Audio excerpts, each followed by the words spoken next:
everyone, how's it going? My name is Monica and I love to post sewing tutorials here on my channel, but today I'm actually diving into a whole different realm of the DIY universe because I tried jewelry making for the very first time, and I actually made this necklace and bracelet myself.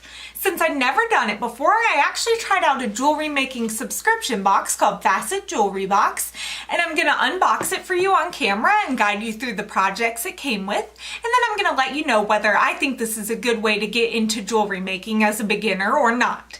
So let's go ahead and rewind to a few days ago before I ever even opened the box, and let's get into the projects.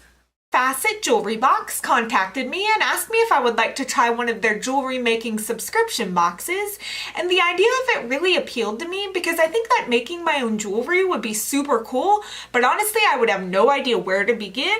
So when they contacted me and asked me if I would like to try one of the jewelry making subscription boxes, I was totally interested because they send you everything you need to make 2 different jewelry projects other than like the pliers and scissors that you would need, but I thought the idea of it was so cool. It's supposed to be beginner friendly and come with all the instructions you need, so I figured I'll go ahead and try it out on camera and see how it goes.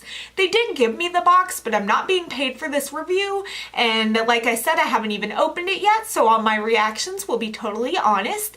So yeah, I hope you enjoy, and I'm really excited to make my own jewelry. And if you do decide you want to get this subscription box yourself, the box runs for $24.95, but I have a code for half off your first box. So I'll leave that in the description box if you're interested. And let's go ahead and get into this project. So here's the Facet Jewelry Box subscription box, and this is the one that's aimed toward beginners, but there is a more advanced box if you are experienced with jewelry making. And I'm gonna go ahead and open it up and see what's inside. Ta-da! Let's see what's in there. So the first thing I pulled out is this booklet, which looks like it contains all the instructions on what we're gonna make, and I guess these are the 2 projects I'm gonna be making. I'm gonna have to find some fabric that matches this stuff and make some outfits that match too. So it looks like each project comes with a bag filled with all the stuff you're gonna need for it. So the first one here is the split strung necklace, and I'll zoom in so you can see everything. So I guess that's all you need to make the necklace. And then the other baggie is called the framed gemstone bracelet. So I'm gonna go ahead and start with the bracelet just because it's the first project listed in the book. So I'm gonna tip the camera down at the table and we're gonna start working. So the gemstone bracelet came with a small flexible wire needle, elastic cord, these gold frame beads, and these beautiful blue chrysocolla gemstone beads. The basics of making it consisted of using the needle to string the elastic through one side of a gold frame bead, then through the blue gemstone bead, and back through the other side of the frame bead to create a pretty detail, and then repeating that pattern. Since the elastic was doubled from threading it through the needle, it was hard for me to pull it through the beads, but the booklet had a few solutions for that. The one that I used was not using the needle at all and just stringing the beads right onto the elastic, and I had a much easier time that way. I was glad they had tips to address the problems since I'd never done any of this before. I did run into one problem that the booklet didn't mention, and that was that 2 of the blue beads were actually too big to fit into the gold frame beads. It only happened twice, but I did want to mention it. Otherwise though, everything went great, the instructions were really clear, and I really enjoyed stringing the beads. When it was the size I needed, I had to tie a square knot to join the ends together and add a little super glue to the knot to finish it. I didn't know how to tie a square knot, but I was able to follow the diagram, and I figured it out after a couple of practices, and I couldn't believe I actually made this myself. So I just got done making my bracelet, and overall I'm super excited about the way it turned out.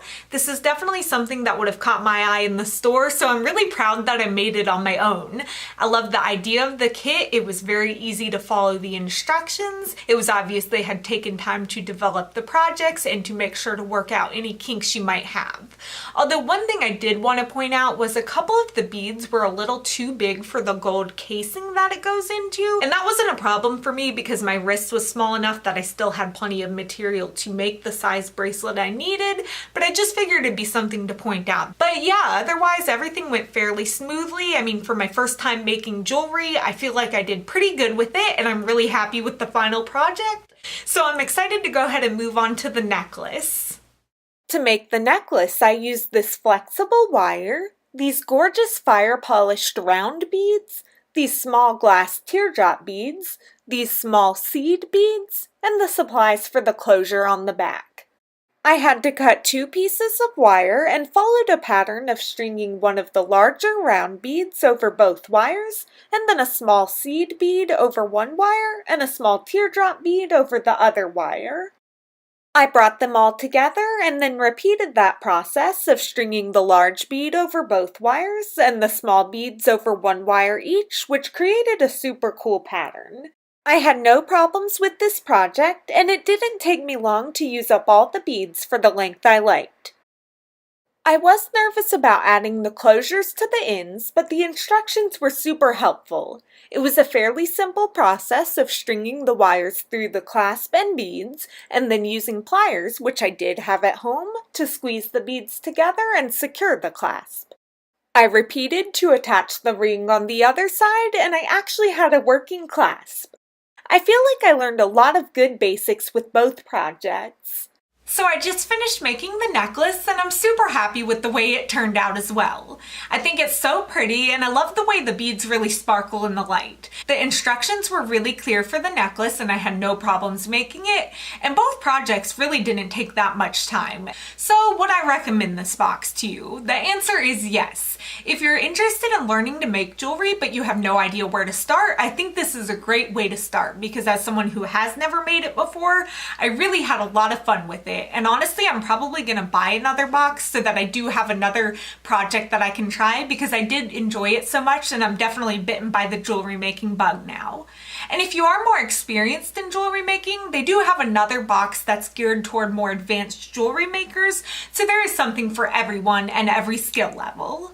So I really hope you enjoyed this different style video. It was really fun to try something new on camera, and I hope you liked it as well, since I know so many of you do other crafts other than sewing. Let me know some of your favorite crafts, and maybe I'll try some more out in the future. Thank y'all so much for watching, and I hope you have a wonderful day, and I'll see you in a video soon. Bye everyone!